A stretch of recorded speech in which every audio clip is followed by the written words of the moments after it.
Swastiastu, Namo Buddhaya, salam kebajikan. Perkenalkan, nama saya Rifki Ipsam, NPM 215-2025, Program Studi Magister Ilmu Hukum Fakultas Hukum Universitas Internasional Batam. Di sini saya akan mempresentasikan terkait ujian akhir semester yang mana dosennya adalah Ibu Rina S. Sahrullah, Sarjana Hukum, MCL PhD. Tugas akhir semester tersebut adalah mempresentasikan terkait proposal tesis. Nah, perlu diketahui bersama bahwa proposal tesis itu terdiri dari 3 bab. Bab pertama berisikan pendahuluan, yang mana di dalam pendahuluan terdapat latar belakang masalah, permasalahan penelitian, tujuan penelitian, dan manfaat penelitian. Sedangkan di bab 2 itu berisikan tentang tinjauan pustaka dan landasan teori, yang mana di dalamnya terdapat tinjauan pustaka, definisi operasional, kajian konseptual, hasil penelitian terdahulu, dan landasan teori.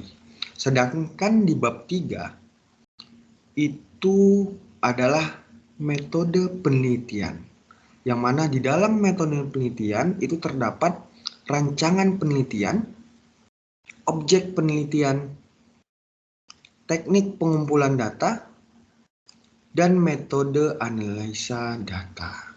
Oleh sebab itu, saya akan mempresentasikan terkait proposal tesis saya, yang mana saya mengambil judul tentang penerapan hak konstitusional warga negara bagi masyarakat miskin dalam perspektif bantuan hukum di wilayah Kabupaten Karimun.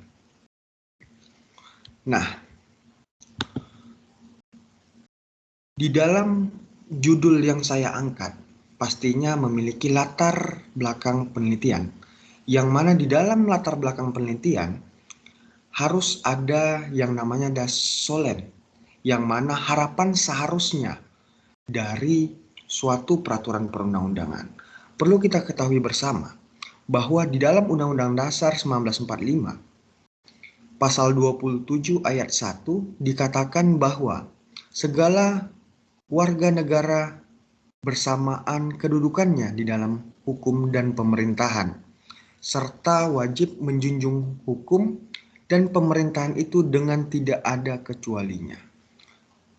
Sementara itu, fakir miskin merupakan tanggung jawab dari sebuah negara, yang mana diatur dalam pasal 34 Undang-Undang Dasar 1945 yang berbunyi fakir miskin dan anak-anak terlantar dipelihara oleh negara. Sehingga timbullah Undang-Undang Nomor 16 Tahun 2011 tentang bantuan hukum, yang mana bantuan hukum merupakan sebuah jasa hukum yang diberikan oleh pemberi bantuan hukum secara cuma-cuma kepada penerima bantuan hukum yang menghadapi masalah hukum. Aturan hukum terkait bantuan hukum dapat dibuat oleh pemerintah tingkat pertama, dalam hal ini adalah pemerintah provinsi, dan pemerintah tingkat 2, yaitu kabupaten atau kota, dalam bentuk peraturan daerah, yang mana tindak lanjut dari Undang-Undang Bantuan Hukum itu sendiri. Contoh di Provinsi Kepulauan Riau, yaitu adanya Peraturan Daerah Provinsi Kepulauan Riau Nomor 3 Tahun 2017 tentang bantuan hukum. Selanjutnya,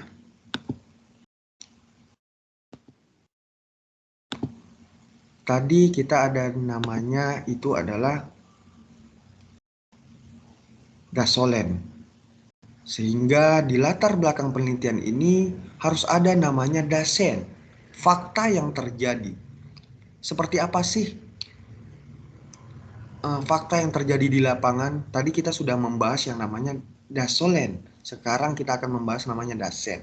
Faktanya, yang mana kenyataan di lapangan masih ada masyarakat miskin yang tidak mendapat bantuan hukum untuk menemukan keadilan dikarenakan keterbatasan anggaran yang diberikan oleh negara.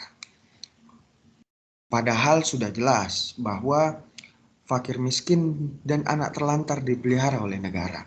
Oleh sebab itu, jika dinilai atau dipresentasikan dalam pengambilan data, bisa dipresentasikan masyarakat miskin khususnya karena ruang lingkupnya adalah Kabupaten Karimun, itu di Kabupaten Karimun khususnya lebih tinggi dibandingkan dengan jumlah pemberian bantuan hukum bagi masyarakat miskin.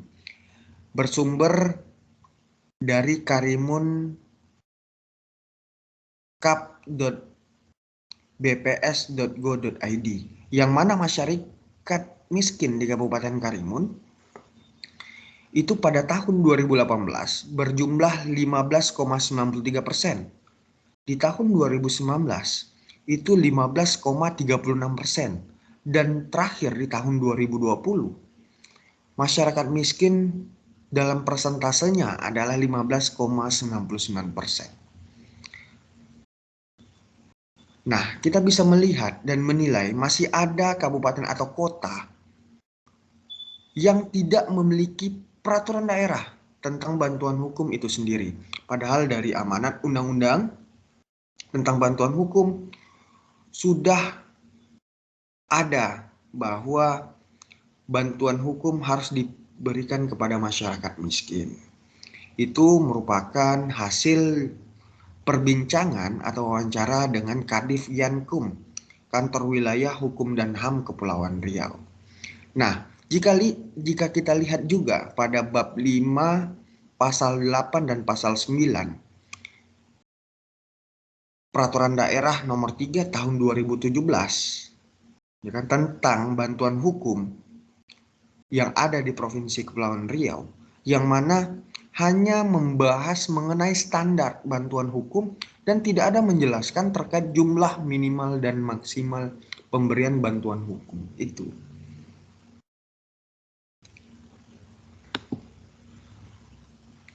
Oke, selanjutnya kita sudah membahas dasolennya, kita sudah membahas dasennya. Maka akan timbul yang namanya fokus penelitian. Nah, dalam judul saya ini, ya kan, fokus penelitiannya adalah terkait bantuan hukum, penerima bantuan hukum masyarakat miskin. Yang mana judul saya seperti saya sudah terangkan tadi, itu terkait penerapan hak konstitusional warga negara bagi masyarakat miskin dalam perspektif bantuan hukum di wilayah Kabupaten Karimun.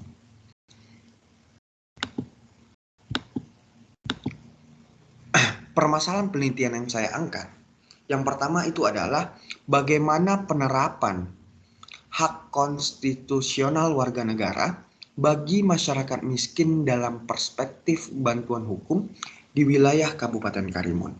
Itu rumusan masalah pertama.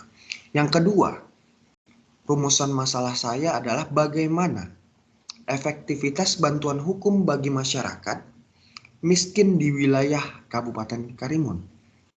Rumusan masalah saya yang ketiga itu adalah bagaimana solusi agar bantuan hukum bagi masyarakat miskin dapat berjalan dengan efektif di kabupaten itu sendiri, khususnya Kabupaten Karimun.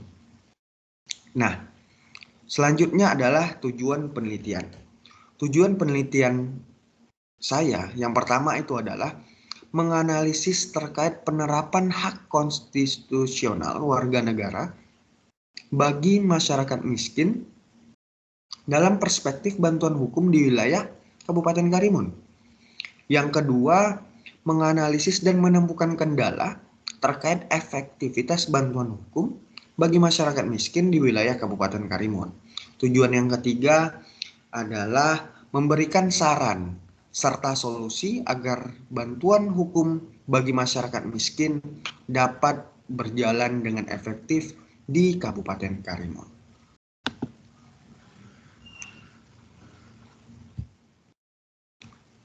Selanjutnya adalah manfaat penelitian.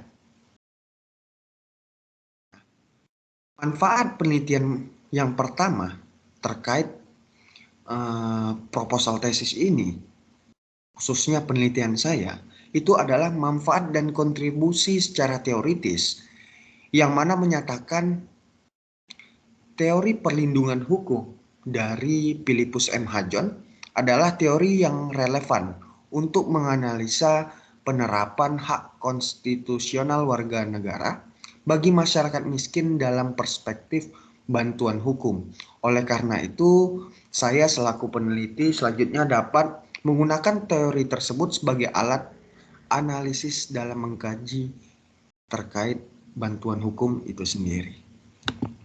Yang kedua, manfaat dan kontribusi secara praktis itu untuk stakeholder pemerintah Kabupaten Karimun dapat mengetahui dan bertanggung jawab terkait hak konstitusional warga negara, khususnya masyarakat miskin di Kabupaten Karimun, serta pihak pemerintah Kabupaten Karimun melalui bagian hukum, kesekretariatan, pemerintah daerah Kabupaten Karimun dapat berkoordinasi dengan Dewan Perwakilan Rakyat Daerah Kabupaten Karimun dan atau advokat atau lembaga bantuan hukum untuk membentuk suatu peraturan daerah tentang bantuan hukum sehingga dapat tercapai keefektivitasan bantuan hukum bagi masyarakat miskin di Kabupaten Karimun yang optimal. Yang kedua, manfaat dan kontribusi secara akademis itu adalah memperkaya khasanah kepustakaan pendidikan, memberikan manfaat bagi pengembangan ilmu hukum khususnya terkait bantuan hukum bagi masyarakat miskin serta dapat menjadi bahan masukan bagi mereka yang berminat untuk menindaklanjuti hasil penelitian ini dengan mengambil kancah penelitian yang berbeda. Selanjutnya adalah tinjauan pustaka dan landasan teori. Kita akan membahas satu persatu. Oke. Nah, untuk tinjauan pustaka dan landasan teori, di sini khususnya tinjauan pustaka, ya, itu landasan operasionalnya adalah terkait pengertian dari bantuan hukum, pemberi bantuan hukum, penerima bantuan hukum, dan masyarakat miskin. Ya, itu landasan operasionalnya.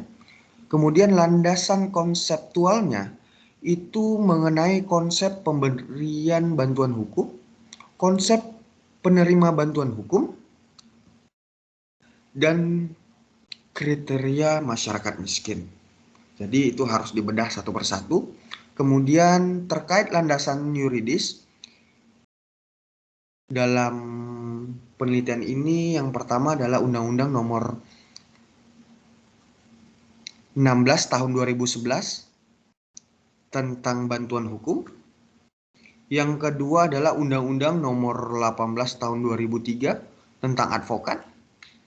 Yang ketiga adalah Peraturan Pemerintah Nomor 42 tahun 2013 tentang syarat dan tata cara pemberian bantuan hukum dan penyaluran dana. Yang keempat adalah Permenkumham Nomor 10 tahun 2015 tentang peraturan pelaksana bantuan hukum. Nah, itu terkait landasan teori atau maksud saya landasan yuridis yang saya angkat dalam proposal tesis ini. Selanjutnya hasil penelitian terdahulu, ya, yang mana hasil penelitian terdahulu pernah juga peneliti sebelumnya membahas tentang bantuan hukum juga. Itu contohnya ada Pinus Julianto Sinaga. Itu dia membahas terkait pemberian bantuan hukum secara cuma-cuma dalam sistem peradilan pidana di Kabupaten Pelalawan. Terus ada juga Sunario, itu diangkat bantuan hukum terhadap tersangka yang diancam pidana 5 tahun atau lebih dalam proses perkara pidana. Dan dari kesemua ini, ya, itu landasan teori yang saya gunakan itu adalah teori dari perlindungan hukum menurut Philippus M. Hajon, yang mana perlindungan hukum akan harkat dan martabat serta pengakuan terhadap hak-hak asasi manusia yang dimiliki subjek hukum berdasarkan ketentuan hukum dan kewenangan. Unsur-unsurnya dari perlindungan hukum yaitu yang pertama subjek yang melindungi, yang kedua adalah objek yang akan dilindungi, yang ketiga adalah alat, instrumen maupun upaya yang digunakan untuk tercapainya perlindungan hukum itu sendiri. Selanjutnya adalah metode penelitian. Ya. Dalam rancangan penelitian ini saya menggunakan pendekatan atau penelitian secara empiris atau dikenal dengan sosiologis. Selanjutnya objek penelitian saya itu untuk data primernya adalah dari data BPS Kabupaten Karimun terkait masyarakat miskin. Untuk data sekundernya, baik bahan-bahan hukum primernya, itu adalah Undang-Undang Nomor 16 Tahun 2011 tentang bantuan hukum, Undang-Undang Nomor 18 Tahun 2003 tentang advokat, PP Nomor 42 Tahun 2013 tentang syarat dan tata cara pemberian bantuan hukum dan penyaluran dana. Selanjutnya adalah Permen Hukum dan HAM Nomor 10 Tahun 2015 tentang Peraturan Pelaksana Bantuan Hukum, Perda Provinsi Kepulauan Riau Nomor 3 Tahun 2017 tentang Bantuan Hukum, serta bahan hukum sekunder yang mana itu adalah buku, jurnal, dan hasil-hasil penelitian. Serta bahan hukum tersiarnya adalah kamus-kamus hukum. Untuk teknik pengumpulan data dalam proposal penelitian ini adalah data primer studi lapangan, baik itu dengan cara wawancara. Salah satunya itu adalah wawancara dengan Kabid Yankum Kantor Wilayah Hukum dan HAM Kepri, organisasi advokat, pemerintah daerah Kabupaten Karimun, dan observasi. Selanjutnya, untuk data sekundernya itu adalah studi dokumen dan studi kepustakaan. Dan untuk metode analisa data yang saya gunakan itu adalah metode analisa data yuridis kualitatif. Mungkin itu aja yang dapat saya sampaikan terkait proposal tesis saya. Terlebih dan terkurang saya mohon maaf. Saya akhiri dengan wabillahi taufik wal hidayah. Wassalamualaikum warahmatullahi wabarakatuh.